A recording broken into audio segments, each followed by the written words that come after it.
महाराष्ट्र में इसी साल विधानसभा के चुनाव होने हैं। सभी पार्टियां रणनीति बनाने में जुटी हैं। इसी बीच एक बड़ी खबर सामने आ रही है कि एनडीए जल्द ही सीट बंटवारे का ऐलान कर सकती है।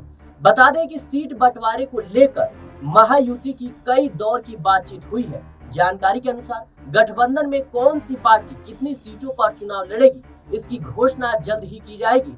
सूत्रों के अनुसार नवंबर में होने वाले महाराष्ट्र विधानसभा चुनाव से पहले एनडीए की महायुति गठबंधन सरकार में बीजेपी, शिवसेना शिंदे और एनसीपी अजित पवार के बीच कौन सी पार्टी कितनी सीटों पर चुनाव लड़ेगी, इसको लेकर लगभग सहमति बन गई है। जानकारी के अनुसार बीजेपी के सबसे ज्यादा सीटों पर चुनाव लड़ने की संभावना है। वहीं शिवसेना शिंदे को एनसीपी अजित पवार के मुकाबले ज्यादा सीटें मिल सकती है। सूत्रों के अनुसार भारतीय जनता पार्टी की 155 से 160 सीटों पर चुनाव लड़ने की संभावना है। शिंदे की शिवसेना 90 से 95 सीटों पर चुनाव लड़ सकती है, जबकि अजित पवार की पार्टी एनसीपी 35 से 40 सीटों पर चुनाव लड़ सकती है। सूत्रों की माने तो 240 सीटों के लिए सभी दलों में सहमति बन गई है। कुछ ही दिनों में इसका ऐलान किया जा सकता है। बता दें कि महाराष्ट्र में विधानसभा की 288 सीटें हैं। महाराष्ट्र विधानसभा चुनाव की तैयारियों की समीक्षा के लिए महाराष्ट्र के 2 दिवसीय दौरे पर चुनाव आयोग की टीम ने अपना दौरा पूरा कर लिया है।